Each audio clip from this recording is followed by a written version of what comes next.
Селям алейкум, хайрлах шамлар, витаю. Меня зовут Гульсум Халилова. Информационная служба АТР работает для вас. Следующие 40 минут в этой студии с нашими гостями обсудим новости, которые волнуют сегодня мир, волнуют материковую часть Украины, конечно же, оккупированный Крым. Я рада представить гости нашей студии. Артем Конопкин, заступник директора Міжнародного центру дослідження проблем безпеки. Витаю вас. Здравствуйте. Добрый день.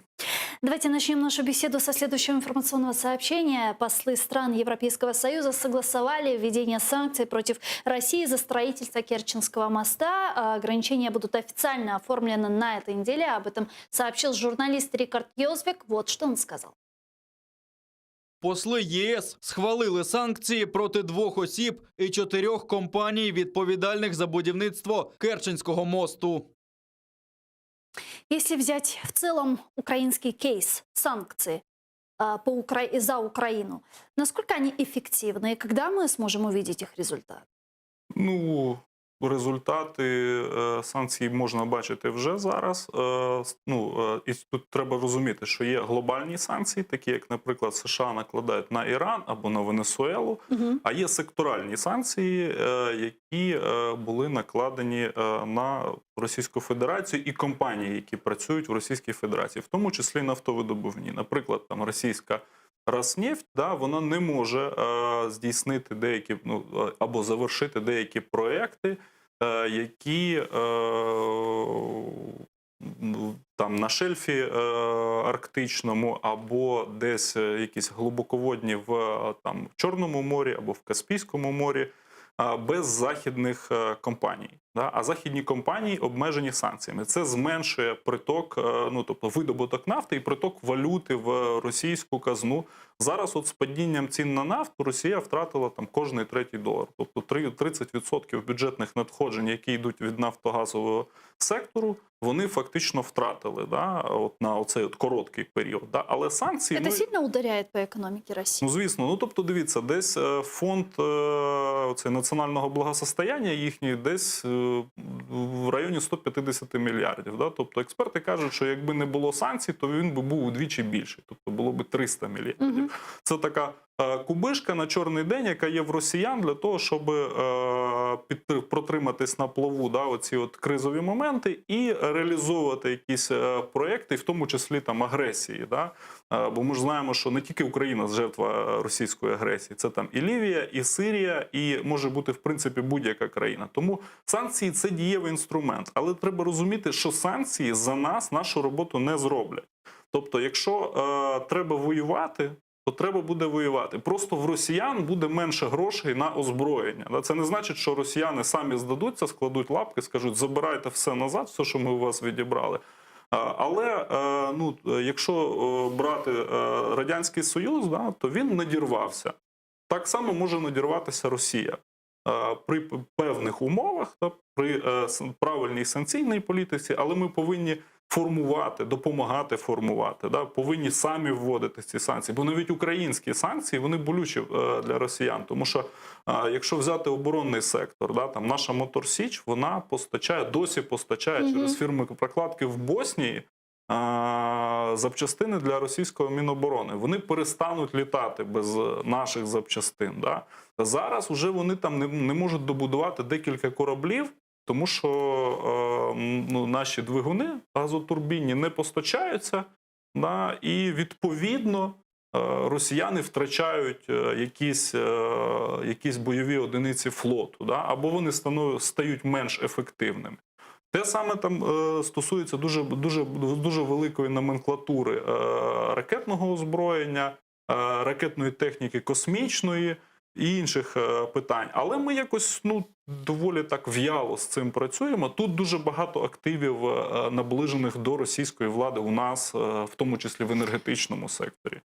Президент Украины Владимир Зеленский, вы знаете, выступая на 75-й сессии Генеральной Ассамблеи Организации Объединенных Наций, инициировал и заявил о создании некой международной диалоговой платформы по вопросу деоккупации, призвал стран-партнеров Украины присоединиться к участию в этой платформе.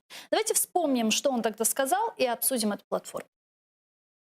Користуючись нагодою, хочу запросити наших друзів до участі у створенні міжнародної кримської платформи з метою спільних дій задля захисту прав кримчан та деокупації півострова. А також я закликаю підтримати оновлену резолюцію «Ситуація з правами людини в Автономній Республіці Крим та місті Севастополі, Україна», яка буде винесена на розгляд Генеральної асамблеї до кінця цього року. Владимир Огрызко, министр иностранных дел Украины в 2007 и 2009 годах, с нами сейчас на прямой связи. Пане Володимире, вітаю вас. Вітаю вас, Гульсум. Мені приємно чути вашу фантастичну українську мову. Дякую. Дуже дякую вам. Але я зараз повинна перейти на російську, тому що в мене українська не така гарна, як у вас. Вам так здається. Продовжуйте, у вас гарно вийде. Як ви вважаєте, яка це може бути міжнародна платформа щодо деокупації Криму? Ну, ви знаєте, насамперед треба зрозуміти одну просту річ. Нам треба нарешті сформулювати стратегію. Якщо ми будемо працювати від події до події, від якогось заходу до іншого заходу, повірте, нічого путящого з цього не вийде. Повинна бути всеосяжна стратегія повернення Криму. А вона має включати в себе дипломатичні заходи, політичні заходи, економічні заходи, гуманітарні заходи, заходи інформаційного характеру, військові заходи. Тобто це має бути справді всеохоплюючий, комплексний, системний документ. Тоді ми зможемо чітко і ясно бачити, на якому етапі ми знаходимося, які нам кроки треба зробити далі, що нам треба підкоригувати і яким чином. От давайте візьмемо оцю останню ідею, яку зараз ви процитували, показавши президента Зеленського. Платформа, до якої ми запрошуємо наших партнерів, друзів, союзників і таке інше. Але ж це просто гасло. Розумієте, для того, щоб ця платформа стала реальністю, треба провести цілий комплекс заходів дипломатичного, політичного, парламентського, якщо хочете, характеру. Дивіться, це має стати темою номер один всіх переговорів президента з нашими партнерами. Це має бути темою номер один прем'єр-міністра, який здійснює контакти по своїй лінії. Це має бути щоденна робота міністра закордонних справ. Це має бути щоденна робота нашого парламенту. Міжпарламентська діяльність є надзвичайно важлива. І так далі, і так далі. Це тільки одна невеличка частинка великого комплексу проблем. Я знаю, що зараз над стратегією працюють. Я знаю, що дуже багато людей і в нашому міністерстві, і в РНБО, і в інших структурах пропрацьовують от такі от реальні плани. Як тільки це буде готово, тоді ми зможемо говорити про те, що окремі акції будуть складатися в великий пазл, і він нам дасть можливість наблизитися до того, щоб Крим знову став під українським контролем. Чи повинна приймати участь Російська Федерація в цій платформі, чи піде вона на це? Ну, ви знаєте, як Російська Федерація бере участь у врегулюванні на Донбасі, то ми бачимо, що вона собі запланувала повторити героїчні 30 років врегулювання в лапках в Придністров'ї. Таке врегулювання нам абсолютно не потрібне і воно безрезультатне. Треба нарешті відмовитися від ідеї, що Росія може зробити щось позитивне. Крім того, що вона є країною-агресором, яка загарбує, кидає в тюрми, знущається з людей, які живуть сьогодні в Криму, на Донбасі і таке інше, і таке інше. Тобто я не бачу особливого смислу в тому, щоб залучати до регулювання агресора. Ну хіба ми залучаємо злочинця з вулиці до того, щоб розслідувати його злочин? Ні, ми його ізолюємо і караємо. От саме такий підхід має бути і відносно Росії і по Донбасу, і по Криму. Дуже дякую вам. Володимир Огриська, міністр закордонних справ України в 2007-2009 роках, був з нами на прямому зв'язку. Какая это должна быть международная платформа по Крыму, чтобы она была эффективной? У нас есть нормандский формат, у нас есть минский формат. Можно долго размышлять об этих платформах, но, к сожалению, результата мы не видим. Ну, давайте казати так, що чи хтось наведе приклад переговорної платформи, яка призвела до деокупації територій. Я думаю, що найкращою платформою, над якою треба було би працювати, це крилата ракета «Нептун» на сухопутній платформі, на морській і на повітряній. Да? Це б точно наблизило деокупацію Криму, або принаймні стримало потуги Росії розкачати південь України. Да?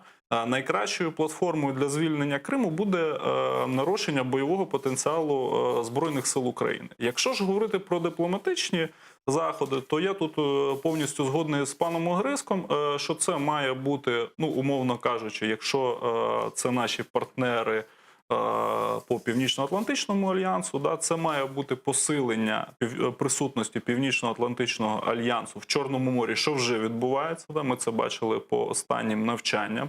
Ми це бачимо по інтересу Великої Британії, да, який дуже сильно збільшився до Чорноморського регіону.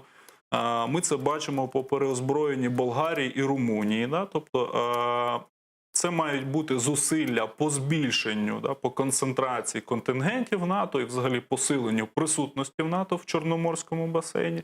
Це має бути платформа, на якій буде проводитись скоординована санкційна політика, да, щоб це не було, що європейські політики, Євросоюз зараз вводить міст закінчений коли? 2 роки назад його здали? В 16-му, 17-му, если не ошибаюсь. 3 роки, да? Зараз тільки вводяться санкції. Тобто, але ми повинні тут, напевно, задавати тон. Тобто ми повинні сказати, проти кого вводити санкції. Є прокуратура Криму, є інші органи в Україні, які можуть і повинні проводити розслідування, надавати інформацію нашим західним партнерам. Тобто тут повинна проактивна позиція. Не треба забувати про суди по конфіскованій власності. Там є залишилися величезні активи державних підприємств, Ощадбанку, Кримгаз і всі інші речі. Тобто це мільярди доларів. Ці суди треба виграти, так само, як ми виграли в Стокгольмському арбітражі, в Газпрома, виграти, заарештувати російські рахунки і списати ці кошти. Тобто, така платформа має сенс. Якщо це платформа про поговорити, як це, наприклад, Мінськ або нормандський формат, тобто, давайте будемо чесні, це ніяк не наближає деокупацію. Можливо, замороження конфлікту, якщо Росія нам дозволить це зробити. Зараз просто їй також вигідно, у них менше грошей, менше можливостей, дуже багато конфліктів, де вони розмазали свої сили, трошки не розрахувавши. Да?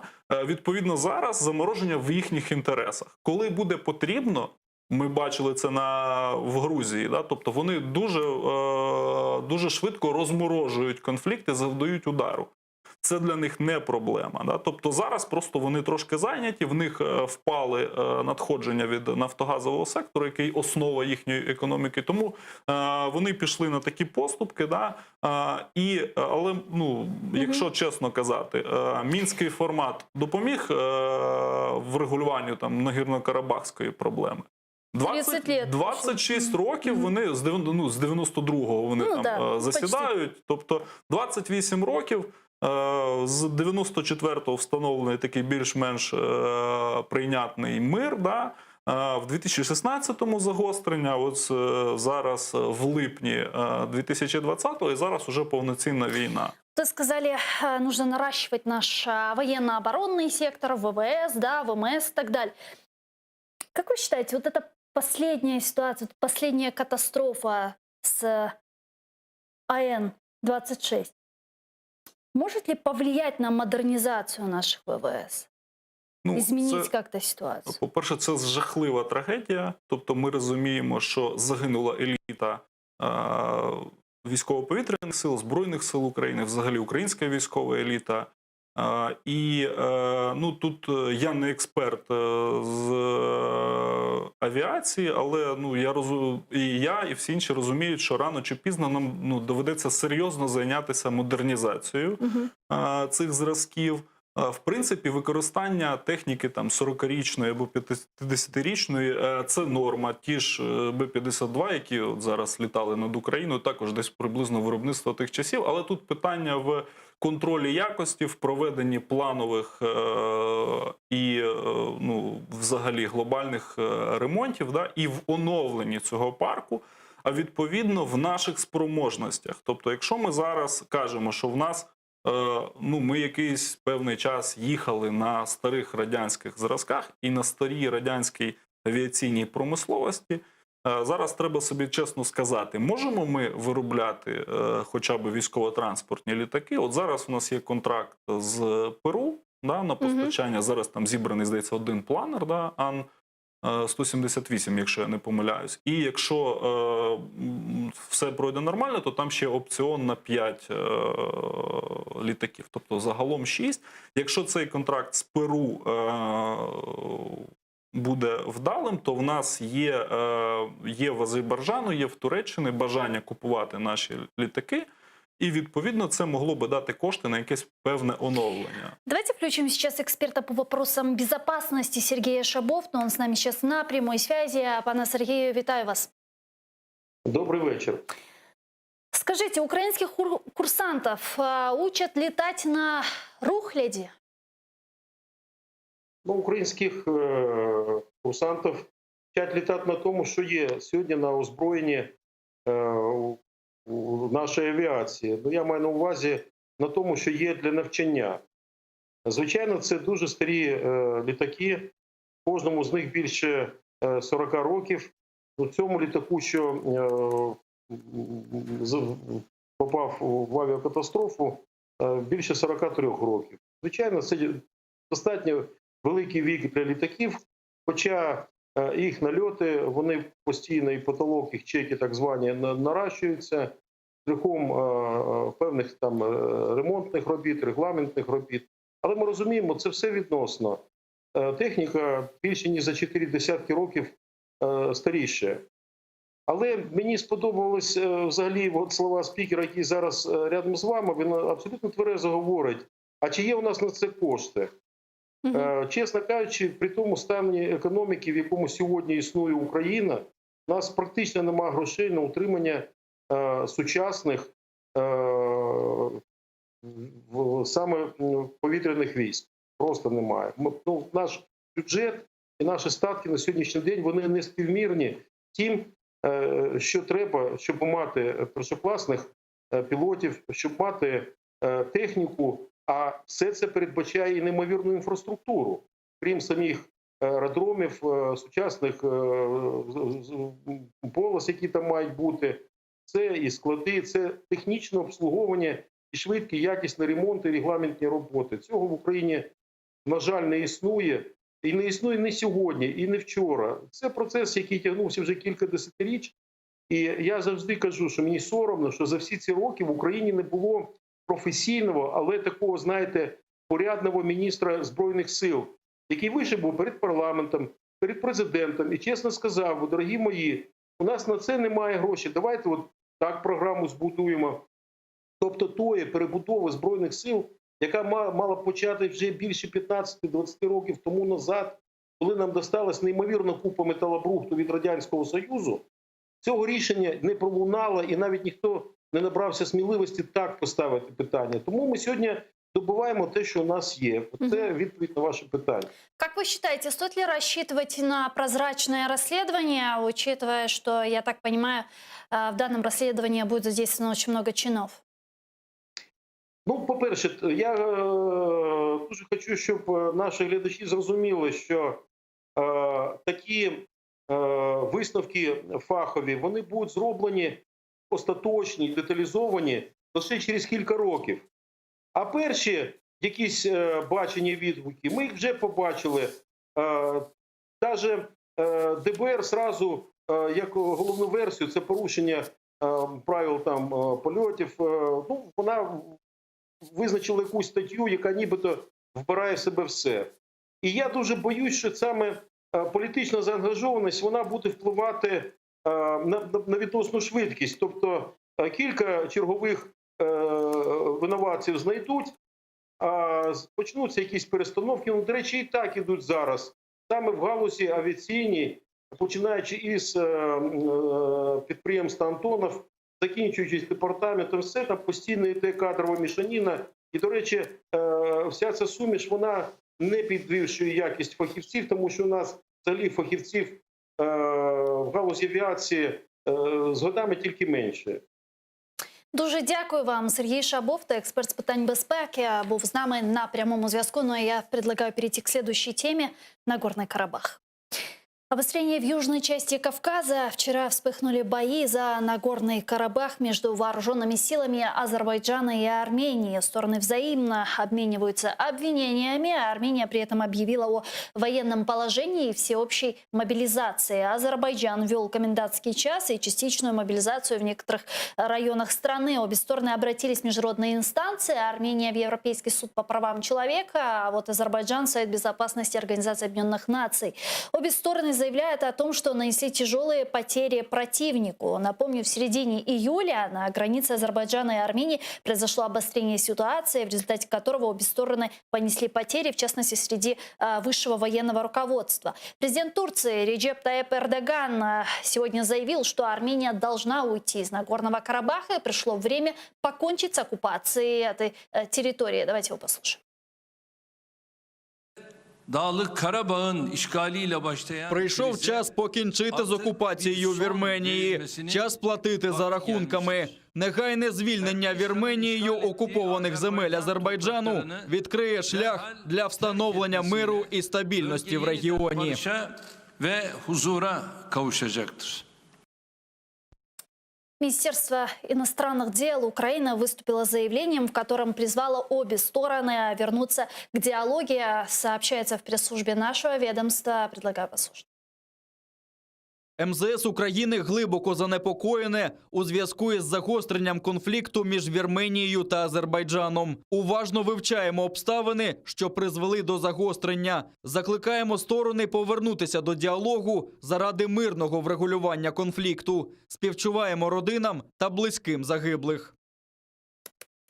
Отреагировали на столкновение и в Кремле. Пресс-секретарь президента России Дмитрий Песков заявил, что в России обеспокоены возобновлением военных действий между Арменией и Азербайджаном. И в случае необходимости Путин проведет телефонный разговор с руководством Азербайджана.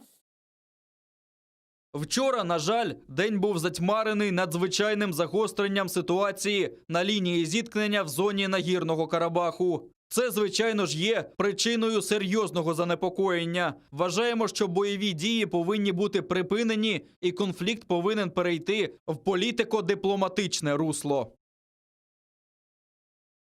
Как вы считаете, почему именно сейчас обострился конфликт?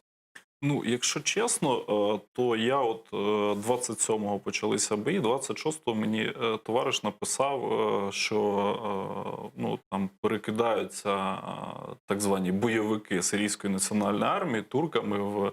Я кажу, ну це однозначний фейк, да, тобто і війни не буде. Да? Абсолютно неочікувана річ, тобто що зараз, ну які передумови, да? Тобто якщо брати літнє загострення... Тут возникает вопрос. Якщо брати літнє загострення, то ну, там було зрозуміло, там вірмени спровокували, і це було поблизу нафтопроводів, і не на території Карабаху, а саме на просто вірменсько-азербайджанському кордоні. Тоді вірмени якби грали в ворота росіян, да, одразу відновився експорт через Сочі азербайджанської нафти. Ну, тобто, відповідно, азербайджанці зробили такий собі реверанс в сторону Росії. І зараз, я думаю, що вони просто хочуть скористатися. Тобто, вони кажуть, що це у відповідь на обстріли вірмен, але ну, питання в тому, що обстріли там річ системна, з обох боків. Тобто, вони там стріляють уже 30 років. Ну, тобто, там ніколи не припинялися обстріли, в тому числі цивільних. Чому зараз така реакція? Тобто, Азербайджан дуже важливо, він дуже скритно провів мобілізацію часткову, да, і це доволі важко зробити, в принципі, щоб це не було помітно. Да. І тут однозначний плюс Азербайджану, да, плюс всі зайняті оцією коронакризою, да, коронаістерикою. США, в них внутрішня зараз політика на першому плані, хоча вони там займаються тим, що мирять арабські країни з Ізраїлем, Косово з Сербією, але в той же час у них серйозні внутрішні проблеми. Євросоюз сконцентрований на порятунку економіки від коронакризи. В Росії впали нафтові доходи, вона застрягла в кількох конфліктах в Африці, на Близькому Сході. Білорусь. В Україні зайнята реінтеграцією, скажімо так, да, пережовуванням Білорусі. І, відповідно, напевно, військово-політичне керівництво Азербайджану Очень вирішило, вовремя. да, що прийшов час, що всі зайняті. І ви, до речі, можете бачити, що всюди лунають заклики до миру, в принципі. Да? Тобто немає якихось там серйозних погроз, що ми введемо проти вас санкції, там. Всі, починаючи від Папи Римського, закінчуючи там президентом США, сказали, що так, ми спостерігаємо, ми бачимо, ми хотіли би бачити припинення бойових дій. Але Позиция России. Вот то, что они... позиція Росії, Вірменія – це клієнт Росії, да? Тобто такий, не сказати васал, клієнт я їх називаю. Да? Тобто, бо Росія продає зброю і Азербайджану, і Вірменії. Але Азербайджану за повний прайс, а Вірменії або зі значною знижкою, або сама дає кредити, щоб Вірменія могла купити цю зброю. Да? Тобто Росія зробила все, щоб цей конфлікт був можливим, щоб він був йшов максимально довго. І мати з цього гешефти і утримувати ці країни в зоні свого впливу. Да? Але тут втрутилася Туреччина, бо в їхній концепції один народ, дві країни. Тобто вони вважають Азербайджан там братньою країною, тюрками. Да? Відповідно, вони під себе вибудовують тюркський світ. І, відповідно, вони почали, тобто вони посилилися економічно там за останні 20 років, да, і почали грати, відновлювати там неоосманську свою імперію. Но Россия будет заступаться за Армению, либо она не захочет портить отношения с Турецкой Республикой? Дивіться, тобто боїв між Республікою Вірменія і Республікою Азербайджан немає. Ну, це понятно, тобто, да. Юридично Азербайджан атакував свою ж територію. Тобто це сепаратисти, які намагаються від'єднатися від Азербайджану. Тобто бої на кордоні між Вірменією і Азербайджаном не ведуться. Тому, наприклад, Вірменія не може залучити країни ОКДБ для захисту. Тому що удару по території Вірменії завдано не було. Но мы же понимаем, что контролируется все Арменией в самопровозглашенной республике. Это примерно то же самое, что у нас происходит на Востоке. Те ж саме, що в нас ЛНР, ДНР – це перший, другий армійський корпус РФ. Так само так звана Нагірно-Карабахська республіка – це проксі-сила Вірменії. Але треба розуміти, що якщо залучати, наприклад, ОКДБ, то постає питання, чому країни, в тому числі Росія, мали би воювати за інтереси Вірменії на території Азербайджану. Це дуже важливий момент. Якщо відбудуться бойові дії, якщо бойові дії будуть розширені, тому що там зараз вірмени погрожують використати ОТРК «Іскандер» російські, тобто то на це, звісно, буде відповідь з боку Азербайджану. Да? І якщо бойові дії будуть перенесені на територію Вірменії, де знаходиться 102-га база російська в Гюмрі, то вже тоді втручання Росії може бути. Да? Ну вот главный советник премьер-министра Армении Вагаршак Арютюнян заявил, что сейчас происходит полномасштабная война. Цитирую: «Мы готовимся к долгосрочной войне». Почему? Потому что я еще раз говорю, что здесь главный игрок не Азербайджан, а Турция. И она преследует свои геополитические цели. Конец цитаты главного советника премьер-министра Армении. Сам сейчас на прямой связи Анна Шелест, директора безпекових програм Ради зовнішньої політики «Українська призма». Анна, вітаю вас. Доброго вечера. Как вам видится вся ситуация сегодня, которая развернулась между Арменией, Нагорный Карабах и Азербайджаном, и ваш прогноз, чем это все закончится? Ну, в першу чергу, на жаль, для експертів по Кавказу ці події були очікувані.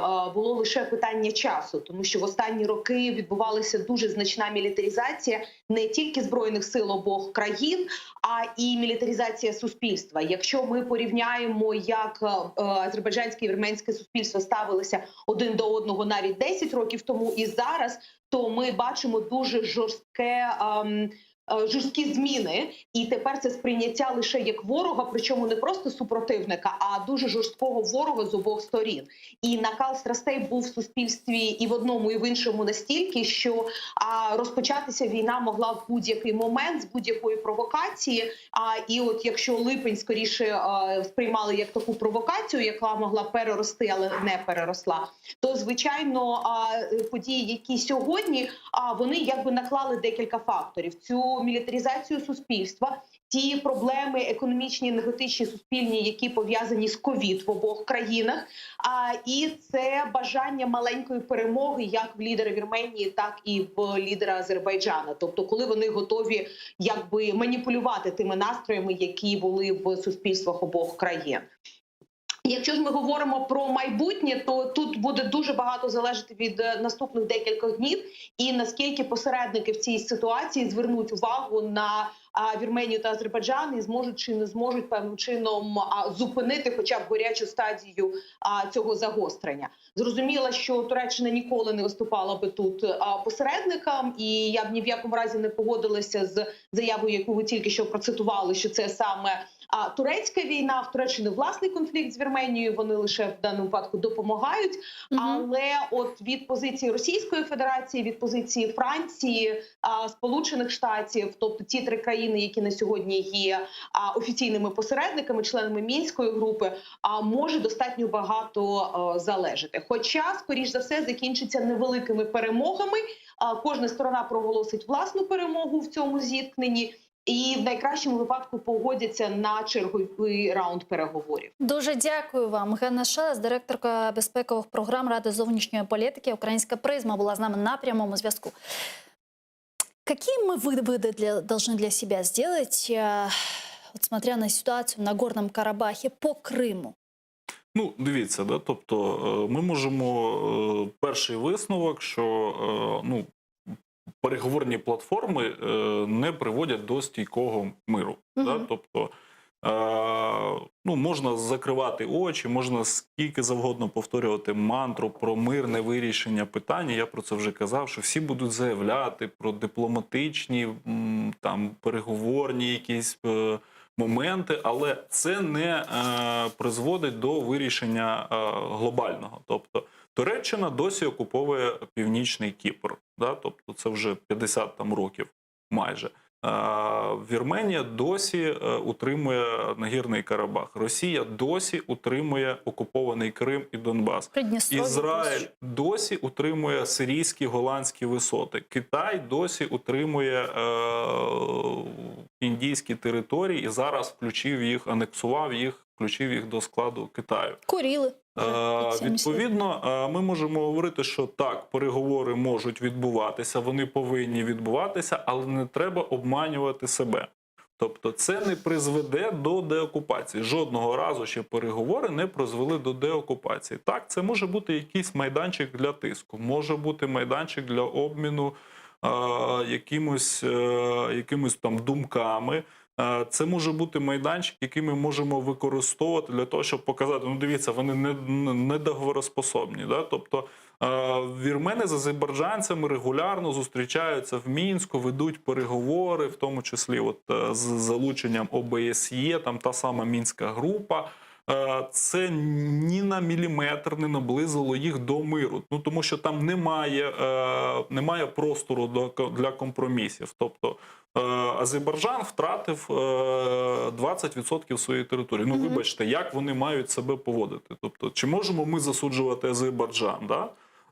Відповідно, якщо якось перенести ситуацію на Україну, тобто якщо ми спробуємо, наприклад, уявимо собі ситуацію, що якась внутрішньополітична криза в Росії, вони там зайняті, і ми намагаємося силою повернути свою територію, і нам хтось буде розказувати, що ми не можемо цього А зробити. такой вариант реальный в результате ослабления в экономическом плане Российской Федерации, когда она станет уязвимой, чтобы мы силовым методом дивіться, забрали свою территорию обратно? За останні 100 років російська держава, да, тобто спочатку це була Російська імперія, потім Радянський Союз, це також російська держава, вона розпадалася кілька разів.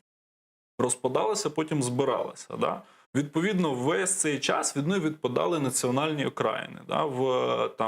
В результаті Першої світової, першого розпаду, це була Фінляндія, це була Польща, да, яка стала незалежною, це були країни Балтії. Да? От країни вже Південного Кавказу, вони піти не змогли. Україна піти не змогла. Їх знову повернули в радянську цю орбіту впливу, вже Радянську імперію. Да? Коли розпалася Радянська імперія, да, то всі національні республіки пішли. Частина з них пішли вже своїм шляхом, як країни Балтії, наприклад. Да? Частина Росія змогла, в тому числі провокуючи отакі от етнічні конфлікти, куповуючи частину їх територій в Молдові, в Грузії, в Карабаху, допомагаючи Вірменії. Да? Тому що ні для кого не секрет, що Росія підтримувала політично, дипломатично, зброєю і в тому числі військами. Бо там була ця проуславлена російська 76-та дивізія ВДВ, яка потім воювала під Луганським аеропортом. Да? Тобто вони фактично приймали участь в боях на стороні вірмен. І тому, коли буде наступний розпад Російської імперії, а розпад імперії – це абсолютно не питання, чи буде він, питання, коли він буде. Да? Тобто ми маємо бути готові повернути свої території. Так само, як інші країни також мають бути готові. Тобто Грузія, Молдова, можливо, Азербайджан. І, відповідно, треба готуватися до цього моменту, треба бути готовим військово, економічно і, головне, політично. Тобто в суспільстві має бути консенсус з цього приводу. Дуже дякую вам. Я, к сожалению, вынуждена завершать этот эфир. Артем Конопкін, заступник директора Міжнародного центру дослідження проблем безпеки, був гостем нашей студии. Ну, а я с вами прощаюсь. Буквально через 5 минут эфир телеканала АТР продолжает программа «Прайм Муждабаев». Айдара Муждабаева в гостях будет народный депутат Украины, Европейская солидарность Яна Зинкевич. Не пропустите Кошкевич.